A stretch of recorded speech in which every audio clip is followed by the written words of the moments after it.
ನಮಸ್ಕಾರ ವೀಕ್ಷಕರೇ, ನೀವು ನೋಡ್ತಾ ಇದ್ದೀರಾ ವೇಗ ನ್ಯೂಸ್ ಕನ್ನಡ. ನಾನು ನಿಮ್ಮ ದರ್ಶನ್. ವೀಕ್ಷಕರೇ, ಇವತ್ತು ದಿ ಗ್ರೀನ್ ಸ್ಕೂಲ್ ಅಂತ ಏನಿದೆ, ಇವಾಗ ಯಾರು ಮಾಡಿದ್ವಿ ಸರ್? ಆ್ಯಕ್ಚುಲಿ ಈ ಥರ ಇವಾಗ ಬ್ಯಾನರ್ ಏನೋ ಅರ್ಧಕ್ಕಿದ್ದಾರೆ, ಒಂದು 3 ಜನ. ಆ ಒಂದು ವಿಡಿಯೋ ಏನಿದೆ ತುಂಬ ವೈರಲ್ ಆಗಿದೆ. ಸುಮಾರು ಒಂದು 10ರಿಂದ 15 ಲಕ್ಷ ಜನ ನೋಡಿದ್ದಾರೆ ಆ ಒಂದು ವಿಡಿಯೋನ.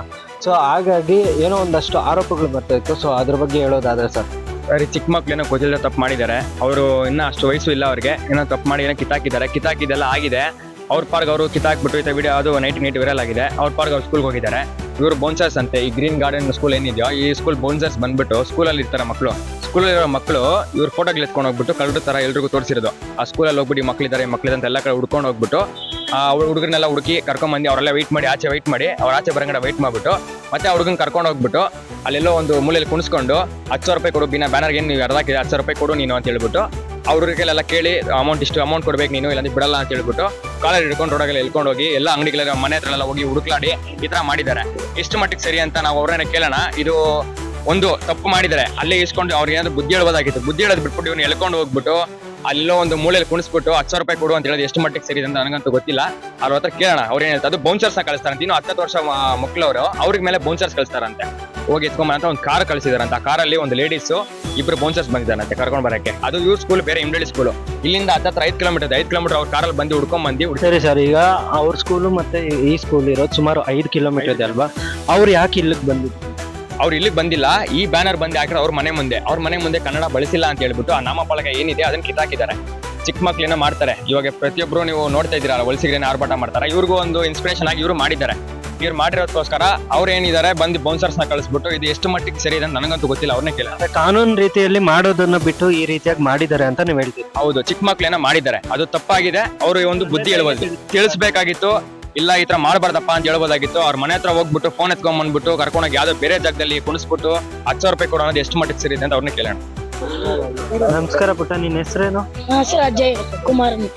ಈಗ ಮೊದಲನೇದಾಗಿ ನಿನ್ನ ಒಂದು ಕನ್ನಡ ಅಭಿಮಾನಕ್ಕೆ ಮೆಚ್ಚುವಂಥದ್ದೇ, ಬಟ್ ಆ ರೀತಿಯಾಗಿ ಅರ್ದಿರುವಂಥದ್ದು ಸೊ ನಿನ್ನ ಏಜ್ಗೆ ಅದು ಸರಿನಾ ಅನ್ನುವಂಥದ್ದು? ಇಲ್ಲ, ಇದು ನಮ್ಮ ಮನೆ ಬರ್ತಿದ್ನ ವಿಡಿಯೋ. ನಮ್ಮ ಫ್ರೆಂಡ್ ನೋಡ್ಬಿಟ್ಟು ಈ ತರ ಮಾಡೋಣ ಅನ್ಬಿಟ್ಟು ಅವ್ರ ಮನೆ ಮುಂದೆ ಇದ್ದಿಲ್ಲ. ಯಾರು ಹೇಳ್ಕೊಟ್ಟಿಲ್ಲ ನೀವು? ಇಲ್ಲ, ನಾವು ಮಾತ್ರ. ಅಂದ್ರೆ ಕನ್ನಡದ ಮೇಲಿನ ಅಭಿಮಾನಕ್ಕೋಸ್ಕರ ನೀವು ಮಾಡಿರೋದು. ಕೇವಲ ಅಲ್ಲಿ ಇಂಗ್ಲಿಷ್ ಇದೆ ಅನ್ನೋ? ಇಂಗ್ಲಿಷ್ ಮಾತ್ರ ಇದೆ, ಒಂದು ಕನ್ನಡ ಇದ್ದಿಲ್ಲ ಅನ್ಬಿಟ್ಟು ನಾವು ಅರ್ಧಾಕಿದ್ರಿ. ಸೊ ಅವ್ರು ಏನ್ ಮಾಡಿದ್ರು ಹೇಳಿ? ಯಾರು ಕರ್ಕೊಂಡು ಹೋದ್ರಲ್ವಾ? ನನ್ನ ಫ್ರೆಂಡ್ ನ ಕರ್ಕೊಂಡೋಗಿ ಅಲ್ಲಿ ಒಂದು ಪ್ಲಾಂಟ್ ಇದೆ, ಅಲ್ಲಿ ಕುಳಿಸಿ ಒಂದು ಫೋನ್ ಕಿತ್ಕೊಂಡು ವಿಡಿಯೋ ಡಿಲೀಟ್ ಮಾಡಿ ಏನ್ ಮಾಡಿದ್ರೆ ಈ ತರ ಬೋರ್ಡ್ ಎಲ್ಲ ಅರ್ಧಾಕಿದ್ಯಾ 10,000 ಕೊಡಿ ಅಂತ ಕೇಳಿದ್ರು. ಅಂದ್ರೆ ಆ ವಿಡಿಯೋ ಅಪ್ಲೋಡ್ ಮಾಡಿದ್ಯಾರು? ಅಪ್ಲೋಡ್ ನನ್ನ ಫ್ರೆಂಡ್ ಮಾಡಿದ್ದು. ಅದು ವೈರಲ್ ಆಗಿದೆ ನೈಟ್ ಎಲ್ಲ. ಬೆಳಿಗ್ಗೆ ನೋಡಿದ್ರೆ 1 M ಆಗಿದೆ. ಸೊ ಏನಾದ್ರು ಬೆದರಿಕೆ ಹಾಕಿದಾರ ಅಥವಾ ಬೇರೆ ಏನಾದ್ರು ಮಾಡಿ? ಅಂದ್ರೆ ಯಾವ ತರ ಬೆದರಿಕೆ ಹಾಕಿದ್ದಾರೆ ಅಂದ್ರೆ ಕಾಲೇಜ್ ಇಟ್ಕೊಂಡು ಎಲ್ಕೊಂಡೋಗಿ ಕಾರಲ್ಲಿ ಅಲ್ಲಿ ಕುಳಿಸಿ ಅಲ್ಲಿ ಅವಾಚ್ಯ ಶಬ್ದಗಳಿಂದ ಏನಾದ್ರು ನಿಲ್ಸಿದಾರ? ಅಂದ್ರೆ ಇಲ್ಲ ಇಲ್ಲ ಹಂಗಿಲ್ಲ. ಅಂದ್ರೆ ಹೊಡ್ಯಾಕ್ ಬಂದ್ರು. ಅಂದ್ರೆ ಆಮೇಲೆ ಅವರು ಫೋನ್ ಕಿತ್ಕೊಂಡು ನಮ್ಮ ಅಣ್ಣಗ್ ಫೋನ್ ಮಾಡಿದ್ರಿ. ನಮ್ಮ ಅಣ್ಣೆಲ್ನು ಬಿಟ್ಬಿಡಿ, ಅವ್ರು ನಮ್ಮವ್ರೆ ಹೇಳಿದ್ರೆ ಬಿಟ್ಟಿಲ್ಲ. ಬಿಟ್ಬಿಡ್ಬೇಕಾಗಿತ್ತು ನೀವು ಅಲ್ಲಿಗೆ ಬಿಟ್ಬಿಡ್ಬೇಕಾಗಿತ್ತು. ಅದೇ ಹೇಳ್ತಾ ಇದ್ದಿಲ್ಲ, ನನಗೆ ಗೊತ್ತಿದ್ರೆ ನಾನು ಗ್ಯಾರಂಟಿ ನಾನು ಅದನ್ನ ಸ್ಟಾಪ್ ಮಾಡ್ತಾ ಇದ್ದೆ. ಹೋಗೋರಿಗೆ ನಿಮ್ಮ ಸ್ಕೂಲ್ ಅವರಿಗೆ ಬುದ್ಧಿ ಅನ್ನೋದು ಇದ್ದಿದ್ರೆ, ತಿಳುವಳಿಕೆ ಅನ್ನೋದು ಇದ್ದಿದ್ರೆ ನೀವು 60 ಭಾಗ ಕಣ ಬಳಸ್ತಾ ಇದ್ರಿ. ಗೌರ್ಮೆಂಟ್ ರೂಲ್ಸ್ ಏನಾಗಿದೆ ಅದನ್ನ ನೀವು ಬಳಸ್ತಾ ಇದ್ರಿ. ನೀವು ಬಳಸಿಲ್ಲ, ಯಾಕೆ ಬಳಸಿಲ್ಲ? ನಾನು ಅದನ್ನ ಪ್ರಶ್ನೆ ಹಾಕ್ತೀನಿ. ಅದೇ ಕರೆಕ್ಟ್, ನೀವು ಹೇಳ್ತಾ ಇರೋದು ಕರೆಕ್ಟ್. ಅದೇ ನಾನು ಹೇಳ್ತಾ ಇದ್ದೀನಲ್ಲ, ಹೇಳ್ತಾ ಇದ್ದೀರಾ ಆ ಬೋರ್ಡ್ ಕಿತ್ತಾಕಿದ್ದಾರಲ್ಲ. ನಾವು ನೋಡಿ, ನಾನು ಹೇಳೋದು ಕೇಳಿ, ನನಗೆ ತಿಳುವಳಿಕೆ ಬಂದಿದೆ ನೆನ್ನೆ. ಓಕೆನಾ? ನನಗೆ ಗೊತ್ತಾದ್ಮೇಲೆ ನೆನ್ನೆ ನನಗೆ ಗೊತ್ತಾಗಿತ್ತು ಈ ತರ ಆಗಿದೆ ಅಂತ. ಓಕೆನಾ? ಇವ್ರು ಮಕ್ಕಳು ಮಾಡೋ ಗಂಟ ನಿಮ್ ಬುದ್ಧಿ ಇಲ್ವಾ? ಚಿಕ್ಕ ಮಕ್ಳು ಬುದ್ಧಿ ಇರೋದು ಒಂದಿಲ್ವಾ? ಒಂದ್ ಮುಂಚೆ ನೋಡಿ, ಮಾರ್ಕೆಟಿಂಗ್ ನಾನು ಡಿಪಾರ್ಟ್ಮೆಂಟ್ ಮಾರ್ಕೆಟಿಂಗ್ ಡಿಪಾರ್ಟ್ಮೆಂಟ್ ನಂದಲ್ಲ. ಓಕೆನಾ? ನನಗೆ ಇಲ್ಲಿ ಬಂದ್ಬಿಟ್ಟು ಕೆಲಸ ಏನಿದೆ ದೈಹಿಕ ಶಿಕ್ಷಣ.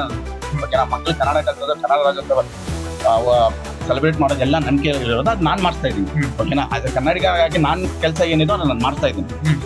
ನಮಗೆ ಗೊತ್ತಿಲ್ಲ. ಕರ್ನಾಟಕದಲ್ಲಿದ್ದಾಗ ಯಾವುದೇ ಕಂಟ್ರಿಯಿಂದ ಬಂದ್ರೂ ನಮ್ಮ ಕನ್ನಡ ಅಕ್ಷರದಲ್ಲಿ ಬರೀರಿ ಅಂತ ಹೇಳೋದು ಪ್ರತಿಯೊಬ್ಬರಿಗಿದೆ. ಕೇಳಿದ್ರೆ ತೊಂದರೆ ಇರ್ಲಿಲ್ಲ. ನಮಗೂ ಮಾಡಿದ್ರಿಂದ ನಮ್ಗೇನು ಕೆಟ್ಟದ್ದು ಅಂತ ಅನ್ಸ್ತಾ ಇಲ್ಲ, ಒಳ್ಳೇದೇ. ಬಟ್ ಏನಂದ್ರೆ ನಾನು ಹೇಳೋದೇನಂದ್ರೆ ಅದನ್ನ ಕೇಳಿದ್ರೆ ಒಳ್ಳೇದು ಅಂತ ನನ್ನ ಉದ್ದೇಶ. ಅದೇನಾಗುತ್ತೆ ಅಂದ್ರೆ ಗುಂಡ ವರ್ತನೆ, ಆ ವರ್ತನೆ ಈ ವರ್ತನೆ ಅಂತ ಇವಾಗ ನಾವು ನೋಡ್ತಾ ಇದೀವಿ. ನಮ್ಗೆ ಅದು ಅನ್ಸ್ಕೊಳ್ಳೋದ್ರ ಬದಲು ನಾವು ಬಂದ್ಬಿಟ್ಟು ಸೀದಾ ಹೇಳಿ ಮಾತು ಹೇಳಿ ಮಾಡ್ಸೋದ್ರಿಂದ ತುಂಬಾ ಒಳ್ಳೇದು ಅಂತ ನನ್ನ ನಾನೊಂದು ಉದ್ದೇಶ. ನಾವೇನ್ ಅನ್ಕೊಂಡಿದ್ದೆ ನಾನು ಹೇಳ್ತೀನಿ, ನಮ್ಮ ಹತ್ರ ಪ್ರೂಫ್ ಇದೆ. ಏನ್ ಪ್ರೂಫ್ ಇದೆ ಅಂದ್ರೆ ಸ್ಕೂಲ್ ಒಳಗೆ ಹೋಗಿ ಫೀಲ್ ತಗೋತಿದ್ರೆ ರೆಕಾರ್ಡ್ ಇದೆ, CCTV ಫೋಟೋ ಇದ್ದಿದೆ, ಇಲ್ಲ ಕಾಲೇಜ್ ಕಳ್ಕೊಂಡ್ರೆ ಫೋಟೋ ಇದ್ದಿದೆ, ಕರ್ಕೊಂಡು ಸ್ಟ್ಯಾಂಡರ್ಡ್ ಹೋದ್ರೆ ಫೋಟೋ ಇದ್ದಿದೆ. ಓಕೆನಾ? ಇಲ್ಲ, ಅವ್ರು ಹೇಳ್ತಾರೆ. ಒಂದು ನಿಮಿಷ ನಾನು ಹೇಳ್ತಾ ಇದ್ದೀನಲ್ವಾ, 5 ಫೋಟೋಸ್ ಇದೆ, ಬೇಕು ನೀವು ತರಿಸ್ಕೊಡ್ತೀನಿ. ನಾವು ಯಾವ್ದು ಹೇಳ್ಕೊಟ್ಟು ಯಾವ್ದು ಬರುತ್ತೆ,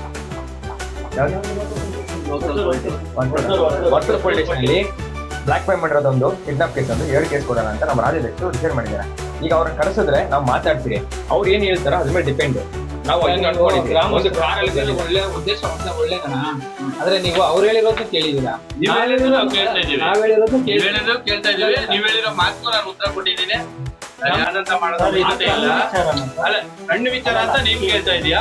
ಇವಾಗ ನೀನ್ ಹೇಳಿದ ಪ್ರಕಾರ ಈ ಸಣ್ಣ ಹುಡುಗ ಒಂದು ತಪ್ಪು ಮಾಡ್ಬಿಟ್ಟ ಸರ್, ಅದು ತಪ್ಪು ತಿಳುವಳಿಕೆ ಮನವರಿಕೆ ಮಾಡಿಸ್ಬೇಕು ಅಂತ. ಆಯ್ತಾ? ಈ ಲೆಕ್ಕದಲ್ಲಿ ನೋಡಿದ್ರೆ ಇದು ಈಗ ಕಲಿತೀನಿ. ಆಯ್ತಾ? ಈಗ ಆಗಿದೆ ಆಗಿದ್ದನ್ನ ಸರ್ ಹೇಗೆ ಸರ್ 10,000 ಹೇಗೆ ಅವರು ಧಮಕಿ ಮಾಡಿರ್ತಾರೆ? ಹೌದು, 10,000 ಧಮಕಿ ಮಾಡಕ್ ಹೇಳಿದ್ರಪ್ಪ. ಖರ್ಚು ಹೇಳಿರೋದು ಏನ್ ಹೇಳಿದಾರೆ, 10,000 ವೆಚ್ಚ ಮಾಡಿ ನಾವು ಅದನ್ನ ಬ್ಯಾನರ್ ಹಾಕಿದೀವಿ, ಅದನ್ನ ಯಾರು ಕೊಡ್ತಾರೆ, ನೀನ್ ಏಕಾಏಕಿ ಹೊಡೆದು ಬಿಟ್ರೆ ಅಂತ ಕೇಳಿದಾರೆ. ಒಂದೇ ಸತ್ಯ ನನ್ನ ಹತ್ರ ಅವ್ರು ಹಂಗೆ ಎಲ್ಲ ಹೇಳಿದ. ಒಂದ್ ನಿಮಿಷ ಹೇಳಿರೋದು ಇಷ್ಟೇ. ಒಂದು ವರ್ಷ ಆಯ್ತಲ್ಲ, ಸೊ 1 ವರ್ಷದಿಂದ ಯಾಕೆ ಅದನ್ನ ತೆರವುಗೊಳಿಸಲಿಲ್ಲ? ಕೇಳಲಿಲ್ಲ. ಯಾಕೆ ಕಾನೂನು ಪ್ರಕಾರ ಕಾನೂನು ಪ್ರಕಾರ ಕೇಳಿಲ್ಲ. ಇವಾಗ ಕೇಳಿದೀರಾ, ಚೇಂಜ್ ಮಾಡ್ಕೊಂಡ್ ಕೇಳಿದ್ ಒಳ್ಳೇದು ಅಂತ ನಾವೇ ಹೇಳ್ತಾ ಇದೀವಲ್ಲ. ಇಲ್ಲಿ ಕೇಳಿ, ಅಲ್ಲ, ನಾವು ಈ ಗ್ರಾಮಸ್ಥರಾಗಿ ನಾವು ಹೇಳ್ತಾ ಇದೀವಿ. ನೀವು ಕೇಳಿದ್ ಒಳ್ಳೇದೆ, ನಿಮ್ ಉದ್ದೇಶ ಒಳ್ಳೇದೆ. ಉದ್ದೇಶ ಕೆಟ್ಟದು ಅಂತ ನಾನು ಹೇಳ್ತಾ ಇಲ್ಲ, ನಿಮ್ ಉದ್ದೇಶ ಒಳ್ಳೇದೆ. ಬಟ್ ಇಲ್ಲಿ ಆಗಿರೋ ವ್ಯವಸ್ಥೆಗಳು ಸರಿ ಇಲ್ಲ, ಅದನ್ನ ಸರಿಪಡ್ಕೊಂಡು ಹೋಗೋಣ ಅಷ್ಟೇ. ಯಾರು ಕೇಳ್ಬೇಕಾಗಿತ್ತು, ಅದನ್ನ ಹಾಕ್ದವ್ರು ಯಾರು? ಈ ಒಂದು ಶಾಲೆಯವರ ಅವರೇ ತೆಗ್ದಾಕ್ಬೇಕಾಗಿತ್ತು ಸರ್. ಇದು ಮಾಡಿದಾನೆ, ಆಯ್ತಾ? ಇದರಿಂದ ಅವರು ಚೇಂಜಸ್ ಅಂತ ಕಾಣಿಸ್ಕೊಂಡ್ರೆ ಅವ್ರಿಗೆ ಖುಷಿಯಾದ ಸಂಗತಿ. ಆಯ್ತಾ? ಅದಾಗ್ಲಿ. ಈ ಯಾರೋ ಚಿಕ್ಕ ಮಕ್ಳು ತಿಳಿದಿರೋ ಮಾಡಿರೋ ಒಂದು ಉದ್ದೇಶದಿಂದ ಅದು ಒಂದ್ ಸ್ವಲ್ಪ ಇದಾದ್ರೆ ಅದು ದೊಡ್ಡ ಉದ್ದೇಶನೇ ಅಂತ ತಿಳ್ಕೊಳ್ಳೋಣ. ಅರ್ಥ ಆಯ್ತಾ? ಇದು ಒಂದ್ ಸತಿ ಚೆನ್ನಾಗಿರೋ ಉದ್ದೇಶ ಅನ್ಕೊಳ್ಳೋಣ, ಮಾಡ್ಸೋಣ. ಅವ್ರನ್ನ ಕರ್ಕೊಂಡು ಹೇಳ್ಬೋದು, ನಾಳೆ ತಪ್ಪಾಗಿದೆ ಕರ್ಕೊಂಡು ಹೋಗಿರೋ ತಪ್ಪು ಅಂತ ಹೇಳ್ಬೋದಲ್ಲ. ಅವರು ಹೇಳ್ತಾ ಇರೋದು ಕರ್ಕೊಂಡು ಹೋಗಿದ್ದಾರೆ ನಾನು ತಪ್ಪು ಅಂತ ಇಲ್ಲ, ಅವ್ರ ಮನೆಯಲ್ಲಿ ಗೊತ್ತಿಲ್ದಿರ ನಾನು ಏನು ಮಾಡಿಲ್ಲ ಅಂತ ಹೇಳ್ತಾ ಇದಾರೆ. ಮನೆಯಲ್ಲಿ ಗೊತ್ತಿಲ್ಲ, ನಾನೇ ಅವ್ರನ್ನ ಗೊತ್ತಿಲ್ಲಲ್ಲ. ಇವ್ರ ಫ್ರೆಂಡ್ ಏನಂತಲ್ವಾ ಇವ್ರು ಕರ್ಸಿ, ಅವ್ರ ಫ್ರೆಂಡ್ ಮನೆಗೆ ಹೋಗಿ ಎಂಕ್ವೈರಿ ಮಾಡ್ಕೊಂಡಿದ್ದು ಗೊತ್ತಿಲ್ಲ. ಅವ್ರ ನಂಬರ್ ಐತೇನಪ್ಪ? ಇವ್ರ ಮನೇಲಿ ಗೊತ್ತಾ? ಗೊತ್ತೇನಪ್ಪ? ನಮ್ಮಮ್ಮ ಗೊತ್ತಾ? ಅವ್ರ ತಂದೆ ನಮ್ಮ ತಂದೆ ತಮ್ಮನೇ ಸ್ವಂತ ತಮ್ಮನೇ. ಮನೆಗೆ ಯಾರು ಗೊತ್ತಿಲ್ಲಲ್ಲ, ಇವಾಗ ನಮ್ಗೆ ಗೊತ್ತಾಗ್ತಿರೋದು. ನಮ್ಗೆ ಯಾವಾಗ ಗೊತ್ತಾಗಿದೆ ಅಂದ್ರೆ ಇವರೆಲ್ಲ ಬಂದು ಕಾಡಸ್ಕೊಂಡ್ ಕರ್ಕೊಂಡು ಹೋಗೋ ಗಂಟ ನಮ್ಗೆ ಯಾರಿಗೂ ಗೊತ್ತಿಲ್ಲ. ನಾನು ಹೇಳ್ತಾ ಇದೀನಲ್ಲ, ಪದೇ ಹೇಳ್ತಾ ಇದೀನಿ, ಇದನ್ನು ಮತ್ತೆ ಹೇಳ್ತಾ ಇದೀನಿ. ಫೋಟೇಜ್ ನನ್ನ ಹತ್ರ ಇದೆ, ಅರ್ಥ ಆಯ್ತಾ? ಸರಿ, ಸ್ಕೂಲ್ ಒಳಗೆ ಹೋಗಿ ಎಂಕ್ವೈರಿ ಮಾಡಿರೋ ಫೋಟೇಜ್ ನನ್ನ ಹತ್ರ ಇದೆ. ಇವಾಗ ಸ್ಕೂಲ್ ಒಳಗಡೆ ಬಂದೆ ಹೌದು, ನಾನು ಪದೇ ಹೇಳ್ತಾ ಇದೀನಿ ನಿಮ್ಗೆ. ಒಂದೇ ಒಂದು ನಿಮಿಷ. ಯಾಕಂದ್ರೆ ಯಾವ್ದೋ ನಮ್ಮ ಗ್ರಾಮದಲ್ಲಿ ಒಂದು ಸ್ಕೂಲ್ ನಡೀತಾ ಇದೆ ಅಂದ್ರೆ 4 ಜನ ಅನುಕೂಲ ಆಗ್ತಾ ಇದೆ ಅಂದ್ರೆ ಅದರಿಂದ ಅಲ್ಲ 4 ಜನಕ್ಕೆ ಅಂದ್ರೆ ಅಂದ್ರೆ ಅಡು ಹುಡುಗರಿಗಾದ್ರೆ ಒಂಥರ ನಾವು 4 ಜನ 5 ಜನ ಸೇರ್ತಿದ್ದೇವೆ. ನಮ್ಮ ಗ್ರಾಮದಲ್ಲಿ ಒಂದಷ್ಟು ಜನ ಕೆಲಸ ಸಿಕ್ಕಿದೆ. ನಮ್ಗೆ ಏನೋ ಒಂದು ಗ್ರಾಮದಲ್ಲಿ ಒಂದಷ್ಟು ಜನ ಕೆಲಸ ಮಾಡ್ತಾ ಇದ್ದಾರೆ, ಅದರಿಂದ ಒಂದ್ ಸ್ವಲ್ಪ ಉಪಯೋಗ ಆಗ್ತಾ ಇದೆ ನಮ್ಮ ಗ್ರಾಮಕ್ಕೆ. ಅದಕ್ಕೋಸ್ಕರ ನಾವು ಒಂದು ರಿಕ್ವೆಸ್ಟ್ ಆಗಿ ನಿಮ್ಗೆ ಕೇಳ್ತಾ ಇದ್ವಿ. ಸರಿ ಆಯ್ತು. ಅವ್ರ ಕಡೆಯಿಂದ ಅಲ್ಲ, ಅವ್ರ ಬದಲಾಗಿ ನಾವೇ ಎಕ್ಸ್ಕ್ಯೂಸ್ ಕೇಳೋದ್ರಿಂದ ಸ್ವಲ್ಪ ಎಕ್ಸ್ಕ್ಯೂಸ್ ಕೊಟ್ಟು ಇದನ್ನ ಇದು ಮಾಡ್ತೀವಿ. ಯಾವುದೇ ನಿಮ್ ಗ್ರಾಮದಲ್ಲಾದ್ರೂ ಅಷ್ಟೇ, ಯಾವುದೋ ಒಂದು ಹಳ್ಳಿಗೆ ಒಂದು ಗ್ರಾಮಕ್ಕೆ ಏನಾದ್ರೂ ಒಂದು 4 ಯೂಸ್ ಆಗ್ತದೆ ಮಾಡಿದ್ರೆ ಇವಾಗ ಒಂದ್ ನಿಮಿಷ, ನಾವು ಅದನ್ನ ಮನವರಿಕೆ ಮಾಡ್ಕೊಡ್ತೀವಿ ಅವ್ರಿಗೆ, ಸ್ಕೂಲ್ ಅವ್ರಿಗೆ ಯಾವ ತರ ನೀವು ಇರ್ಬೇಕು, ಯಾವ ತರ ನಡವಳಿಕೆ ನಡ್ಕೊಬೇಕು, ಯಾವ ತರ ಮಾತಾಡ್ಬೇಕು ಅನ್ನೋದನ್ನ ನಾವು ಹೇಳ್ತೀವಿ. ಅವ್ರಿಗೆ ಹೇಳ್ಕೊಡೋಷ್ಟು ದೊಡ್ಡವ್ರಂತೂ ನಾವಲ್ಲ, ಅವರು ಹೇಳ್ಕೊಡೋ ಗುರುಗಳು.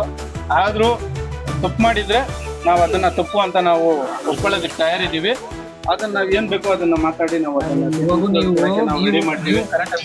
ನಾನು ಹೇಳ್ತಿರೋದು ಅವರು ಹೇಳ್ತಾ ಇದಾರೆ ಎಲ್ಲ ಮಾಡಿಲ್ಲ ಅಂತ ಹೇಳ್ತಾ ಇದಾರೆ, ಅದ್ ನಾವು ಅಕ್ಸೆಪ್ಟ್ ಮಾಡ್ತೀವಿ. ಆದ್ರೆ ಹೋಗಿರೋ ಫುಟೇಜ್ ನಮ್ಮ ಹತ್ರ ಐತಲ್ಲ, ಅದ್ರ ನಾವ್ ಏನ್ ಮಾಡ್ಬೋದು? ಅವ್ರು ಒಪ್ಕೊಂತ ಇಲ್ಲ. ಆ ಕ್ವಶನ್ ನಾನು ಒಪ್ಕೊಂತೀನಿ. ನಾನೀಗ ತುಂಬಾ ಫೋರ್ಸಬಲ್ ಮಾಡೋದಕ್ಕೆ ಅವರೊಬ್ಬ ಗಂಡ್ಸಲ್ಲ. ಹೌದು, ಓಕೆನಾ? ಅದಕ್ಕೆ ನಾವು ಆಯ್ತಾ, ನಾನು ಬೆದರ್ಸೋ ಮಾತಾಡೋದಕ್ಕೆ ಅವ್ರು ಗಂಡ್ಸಲ್ಲ, ಲೇಡೀಸ್. ಅವ್ರ ಭಯ ಅವ್ರಿಗೆ ಇರುತ್ತೆ, ನಾಳೆ ದಿವಸ ಏನಾದ್ರು ಆಗ್ಬೋದೇನೋ ಅಂತ. ಆಯ್ತು, ಲೇಡೀಸ್ ಆಗೋದ್ರಿಂದ ಒಂದು ಎಕ್ಸ್ಕ್ಯೂಸ್ ಕೊಡೋಣ, ಇಲ್ಲಿ ಜೆಂಟ್ಸ್ ಯಾರು ಇಲ್ಲ, ಅರ್ಥ ಆಯ್ತಾ? ಅದರಿಂದ ನಾವು ಒಂದು ಎಕ್ಸ್ಕ್ಯೂಸ್ ಕೊಡೋಣ, ಆಯ್ತಾ? ನಾವು ತಿಳ್ಕೊಂಡು ಕೊಡ್ಬೇಕು. ಅದೇ ಅರ್ಥ ಮಾಡ್ಕೊಳ್ಳಿ. ಕಾರಣಕ್ಕೋಸ್ಕರ ನೀವು ಹೇಳಿದ ನಾವು ಇವಾಗ- ವಿಡಿಯೋ ಕೂಡ ವಿಡಿಯೋ ಆಫ್ ಮಾಡ್ತೀವಿ ನಾವು. ಸರಿ ಇದು ಆಯ್ತು. ಉದ್ದೇಶ. ಇವಾಗ ಅವ್ರು ಜೆನ್ಸ್ ಆಗಿದೆ, ನಾನು ಎದುರಿಸಿ ಬೆದರಿಸಿ ಮಾತಾಡ್ತಾ ಇದ್ದೆ, ಆಯ್ತಾ? ಅರ್ಥ ಮಾಡ್ಕೊಳ್ಳಿ. ಇವಾಗ ನಾವು ಮಾತಾಡೋ ಅಷ್ಟು ಪೊಸಿಷನ್ ಅಲ್ಲಿಲ್ಲ. ಸರಿ, ನನ್ನ ತಪ್ಪು ಆಗಿದ್ರೆ ಅದನ್ನ ಏನು ಮಾಡ್ಕೊಳ್ಳೋಕ್ಕಾಗಲ್ಲ. ಅವ್ರಿಗೂ ನಾವು ಹೇಳ್ತೀವಿ ಅವ್ರಿಗೆ ಮಗ ತಿದ್ಕೊಳ್ಳೋದಿದೆ. ಸರಿ, ಇದನ್ನ ತುಂಬಾ ದೊಡ್ಡದು ಮಾಡಿ ಅದೇನಿದೆಯೋ ನಾವು ತಿಳ್ಕೊಳ್ತೇವೆ. ನೆಕ್ಸ್ಟ್ ಟೈಮ್ ಯಾರಾದ್ರೂ ಮಾತಾಡ್ಬೇಕಾದ್ರೆ ಶಾಲಾ ಕಮ್ಮಿ ಮರ್ಯಾದೆ ಕೂಡ ತಿಳ್ಕೊಳ್ಳಿ, ಆಯ್ತಾ? ಕುಡ್ಕೊಂಡ್ ಬಂದಿರ ಅಂತ ಹೇಳಕ್ ಹೋಗ್ಬೇಡಿ.